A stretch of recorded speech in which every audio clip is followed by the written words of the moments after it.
Hello everybody, pleased to see you again. As you know, I'm Susan Jennings and I'm the author of the Sackville Hotel trilogy, and I've been serializing the first book in the trilogy, The Blue Pendant. And today I'll be recording episode 5. So here we are. Here's the Blue Pendant. There's the cover. Get it the right way around. There's the cover for you. It is of course available as an ebook and as paperback, and also very shortly it will be available as a full audio book. We're working on that right now. So this is episode 5. Mr. Pickles makes his move. True to her word, Lady Thornton requested Anna's services as a typewriter. Mr. Lytton was only too pleased to accommodate the request of his most prestigious guest.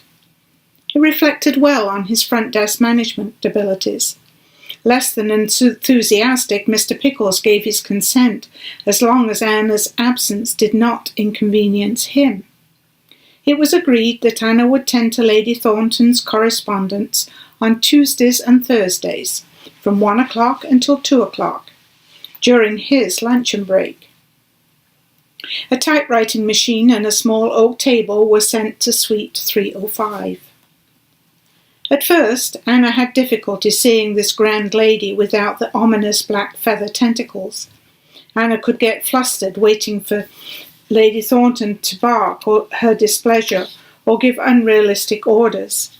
But neither actually happened. On Friday of the second week, Miss Barclay opened the door and asked Anna to join her ladyship in the dining room. Anna stared at Miss Barclay. The perspiration was pouring down her back. Finally it had happened, and Lady Thornton was displeased. Miss Barclay pulled her sleeves and whispered, "Don't look so worried. She likes you, and if she likes you, she's very kind." Anna mouthed, "Thank you." "Barclay, is that Miss Neal at the door?" "Yes, my lady." "Oh, Miss Neal, come and have luncheon with me." Anna didn't know what to say. The table was set for 2 and the sideboard was laden with food. A delicious aroma rose from a silver chafing dish. A plate of cold lamb and some of Bill's quenelles of salmon sat to the side, and a spice cake for sweet. "Barclay told me that you are not able to have luncheon on the days you come here. I decided we should luncheon together." "Thank you, my lady, but I don't think I have time to eat." "Nonsense. Sit down, please." At the thought of dining with Lady Thornton, Anna appreciated her mother's lessons on the finer points of table etiquette. Anna gave Barclay a quizzical look as she served the luncheon. How did her ladyship know that Mr. Pickles had disallowed Anna's lunch break on Tuesdays and Fridays?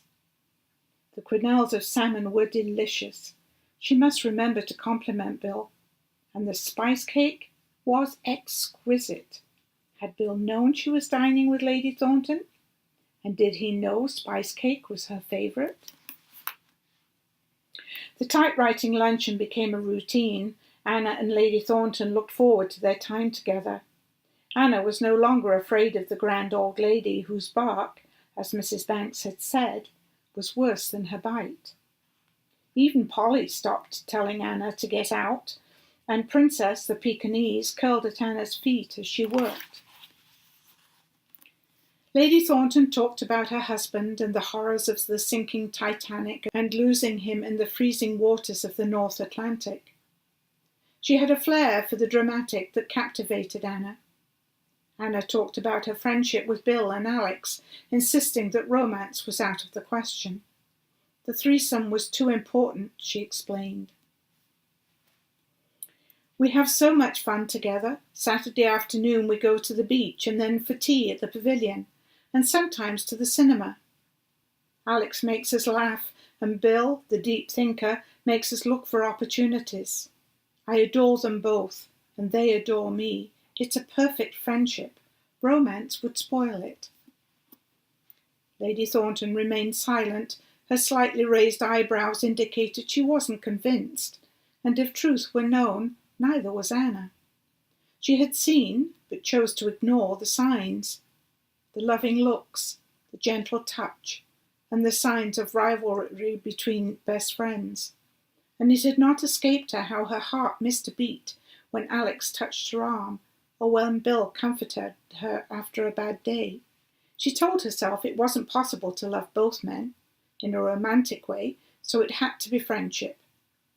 A mutual understanding grew between the two. Anna filled a void in the old lady's lonely life, estranged from her only relative, her son Darcy, who was rarely mentioned. Anna found it curious she never referred to him as Lord Thornton. Was he not the heir to the earldom? Any inquiries on the subject deepened the lines of anguish on Lady Thornton's face, and sadness or anger, she couldn't tell which, cast a shadow.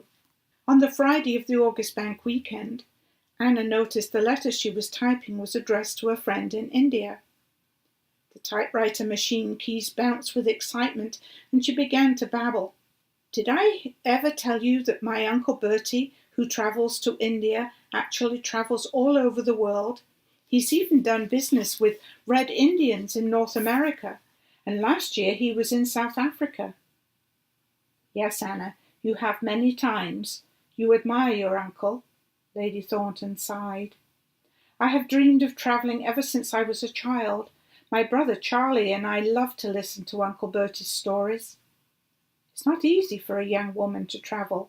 Have you considered how you would travel, and with whom? She looked up from the typewriter. I'd never thought about it. Well, I think it would be prudent to do some thinking. But for now, please get on with my letters. It's nearly 2:00. It troubled Anna that she couldn't answer Lady Thornton's questions. How was she going to travel? How would she find adventure? Women did go to India or North America, and even deep into the jungles of Africa. But not many went alone. Society did not approve of independent women. Those who did venture to travel alone were seen as brazen. Unexpectedly, Anna felt the pain of disappointment in the pit of her stomach, and foolish for not having considered her options. A woman who travelled alone had courage and means to afford travel, and if unmarried she would be chaperoned by a relative. Anna had none of these fundamental requirements. Her heart sank as it became apparent that her lust for adventure was no more than a dream. But dreams did come true. Her fingers instinctively brushed the blue pendant as she thought of Uncle Bertie's words. Follow your dreams and never let anyone destroy them. And she resolved to find a way. Perhaps marriage was not a bad thing after all. But where would she find a husband with the desire and wealth to travel? Potential husbands in her sphere of acquaintances were the Thomas Tolfords and the world which would sentence her life to managing a household. No, marriage was not the answer. Work began early on the busiest weekend of the year, and with a fully booked hotel it would be late before the work was done. Saturday morning started by encouraging departing guests to check out early so the chambermaids could clean the rooms and Anna and Mr. Lytton could prepare for the afternoon arrivals. The lobby buzzed with bellboys and porters carrying trunks and bags to waiting carriages and hansom cabs led by impatient horses, most heading for Bexhill Central Station. A begoggled gentleman wearing a fashionable tweed jacket, flat cap, and a rakish scarf flung around his neck, strapped brown leather suitcases to the back of a Morris Oxford two-seater automobile. In contrast, a serious, stiff-looking chauffeur bowed ceremoniously as he closed the rear door of a large Daimler. The noisy, chugging engines filled the portico with petrol fumes, which mixed with the smell of horse droppings. Anna screwed up her nose as the odour began to permeate into the lobby. By noon, most of the guests had departed. Anna left Mr. Lytton checking the keys and returned to her desk. Mr. Pickles, a creature of habit, reconciled the accounts every Saturday morning, and once the accounts were completed, he dictated the weekly report to Anna. Business must be good, Anna thought, noticing that the corner of his mouth turned up slightly, almost a smile, a rare expression for Mr. Pickles. Although the office was quite large, the massive bookcases, large mahogany desk, and overstuffed leather chairs left little space for Anna's desk, which was pushed into a corner. She sat with her back to Mr. Pickles, an arrangement that suited Anna well, as she hated looking at his mean, pointy face. He made her feel uncomfortable, even repulsed, as the way he stared. "Miss Neal, close the door, please." She stopped, turned, and faced him, just as he licked his lips and smiled. A wicked, twisted smile. She stepped backwards, a reflex reaction. Her instincts told her to run. From what? She didn't know. "I think the door should be open in case Mr. Litton needs us." "Close the door," Mr. Pickles shouted, much too loudly, but he recovered quickly. "These financial records are confidential.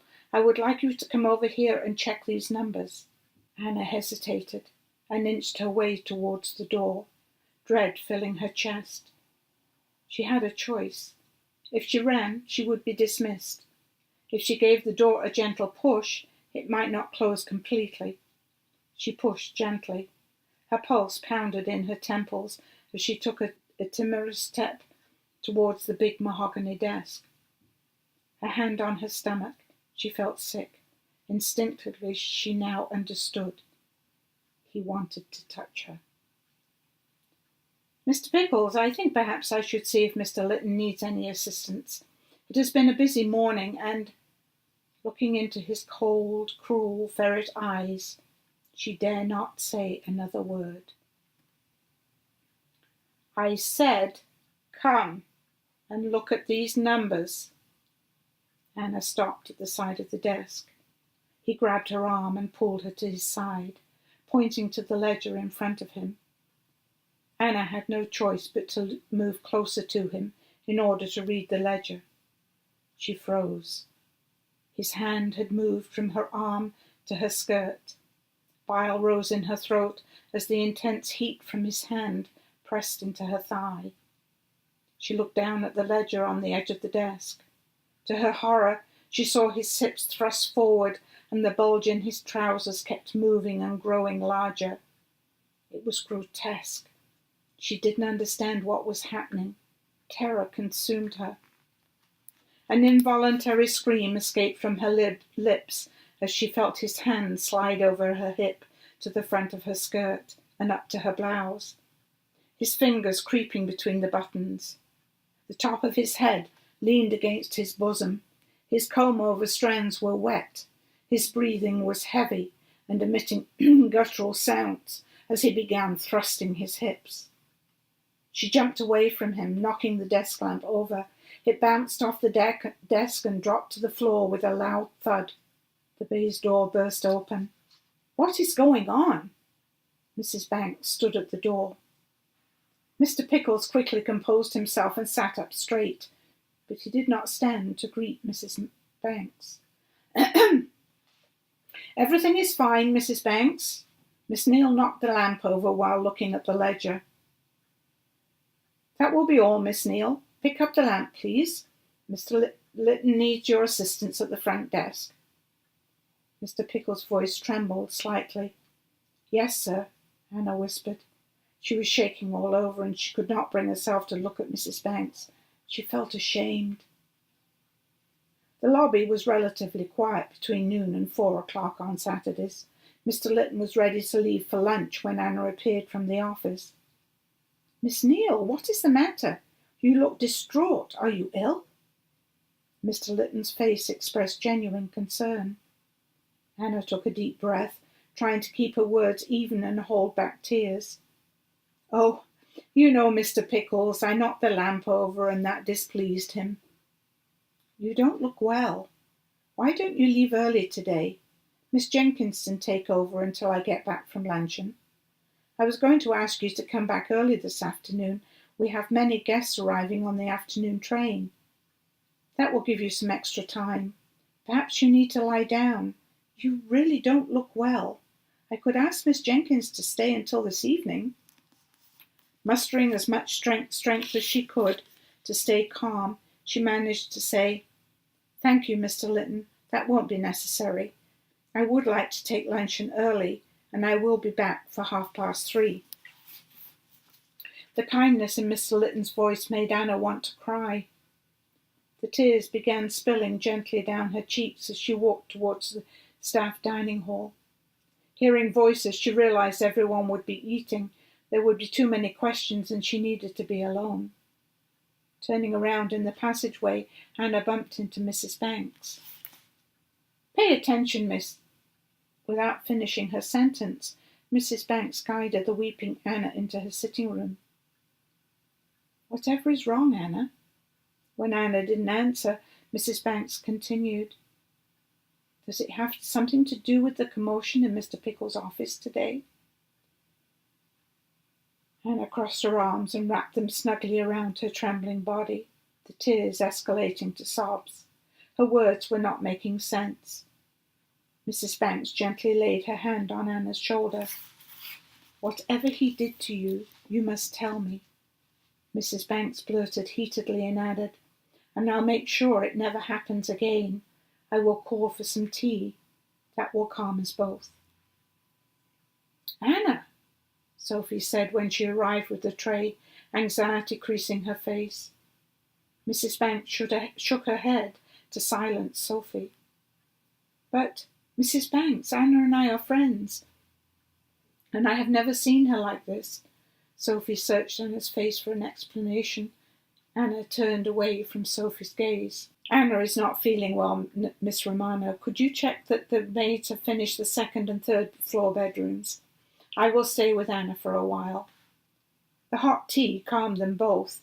Anna had stopped sobbing, but quiet tears continued to roll down her cheeks.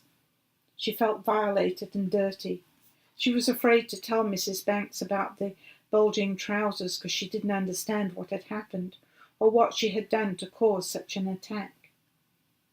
As though reading her mind, Mrs. Banks said, "Please believe me, Anna, you did nothing wrong. Did Mr. Pickles try to touch you?" Anna's cheeks blushed scarlet as she nodded yes. "He has done this before. He focused his attention on Miss Jenkins after Edith left, but Miss Jenkins is betrothed and her fiancé threatened Mr. Pickles." But Mr. Pickles had an explanation and nothing more was said. "However, Edith is a different story. I tried to talk to her, but she wouldn't listen." Mrs. Banks paused as a wave of sadness passed over her. Anna listened intently at the mention of Edith again. "Mrs. Banks, tell me about Edith, please. There seems to be a shroud of mystery around her." "Edith was your predecessor as Mr. Pickles' assistant, older than you, and perhaps more familiar with the ways of men. Flattered by Mr. Pickles' advances and favoritism, she construed them as romance.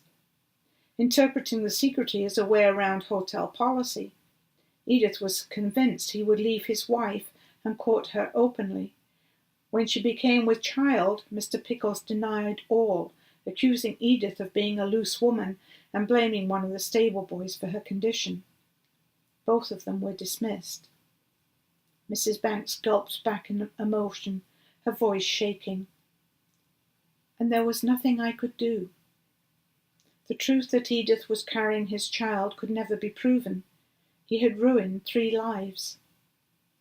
Mrs. Banks held on to both of Anna's hands and stared intensely. "And I will not let it happen to you. So please, tell me what happened in the office today." Anna still thought she had done something wrong. Her mother had told her about what married people did in the privacy of the bedroom, and because of it, sometimes babies happened.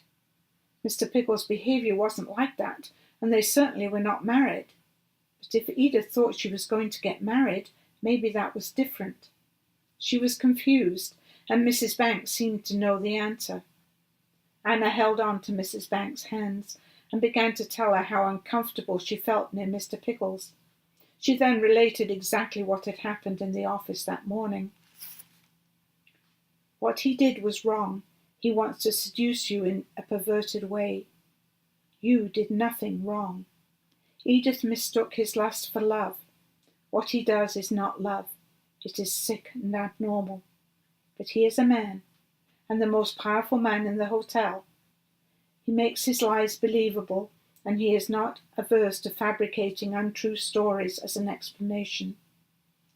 Nevertheless, he knows that I am watching him, and that makes him guarded. But if we complain, he knows he has the power to dismiss both of us.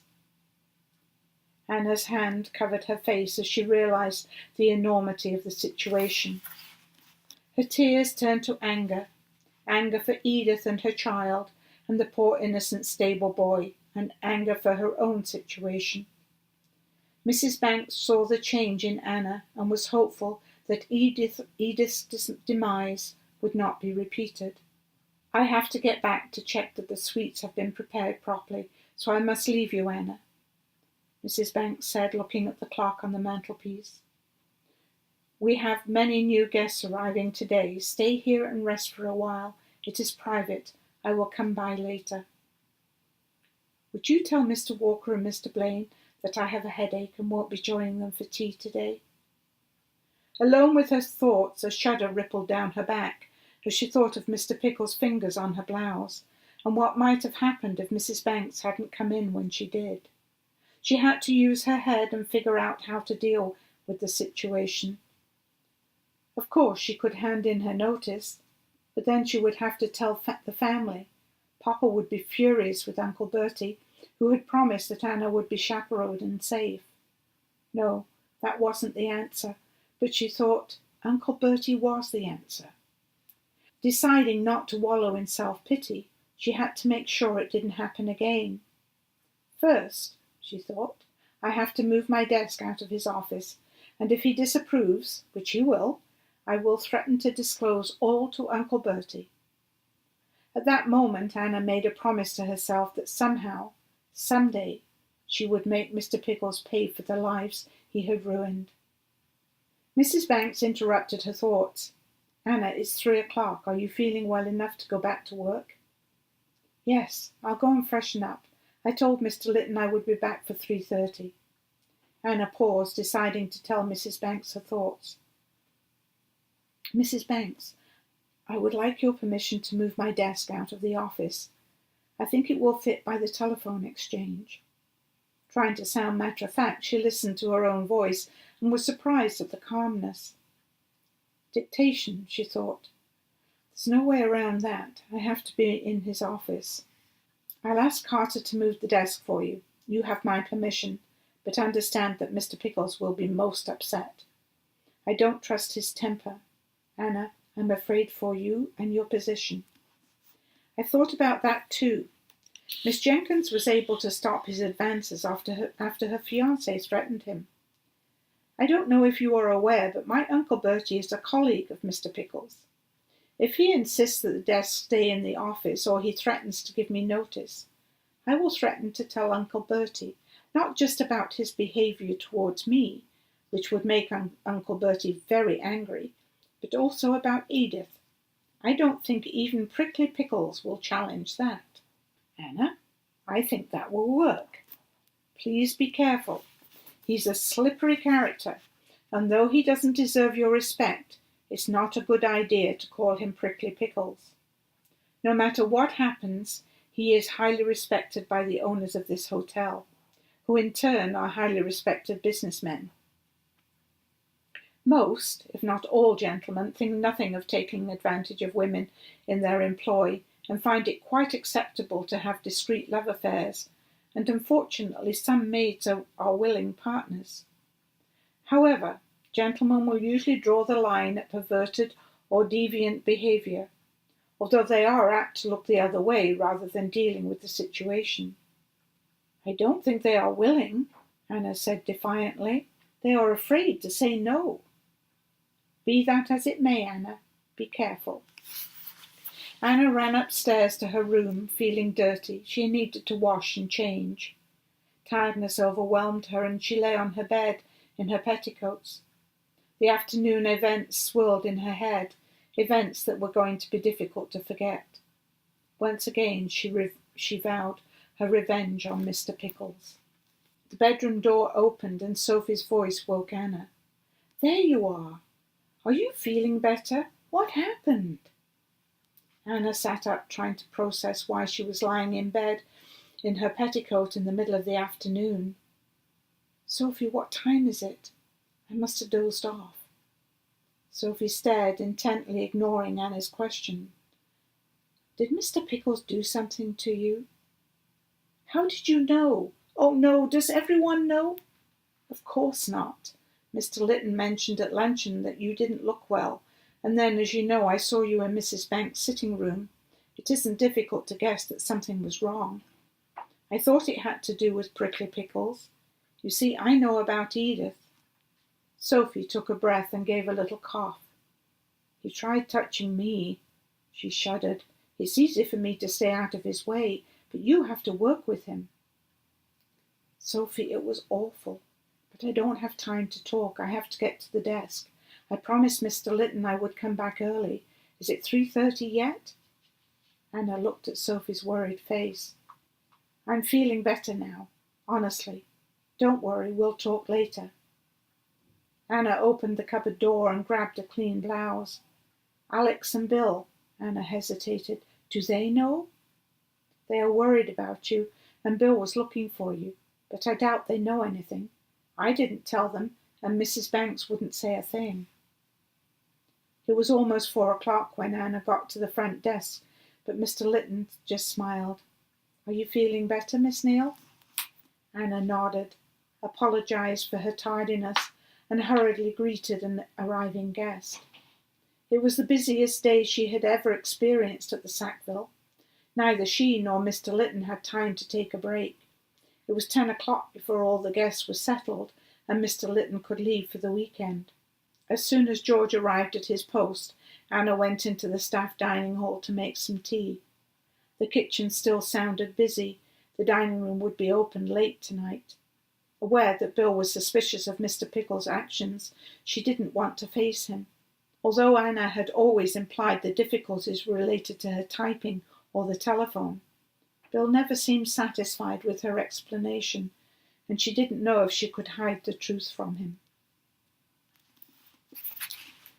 And that brings episode 5 to conclusion. And so in a couple of weeks, we'll read episode 6, and it's called The Desk Incident. So I hope you enjoyed it. And like I say, if you'd like to read ahead with me, the Blue Pendant is available on all retail sites, either ebook, paperback, and soon to be audio. So for now, folks, I'll just say bye.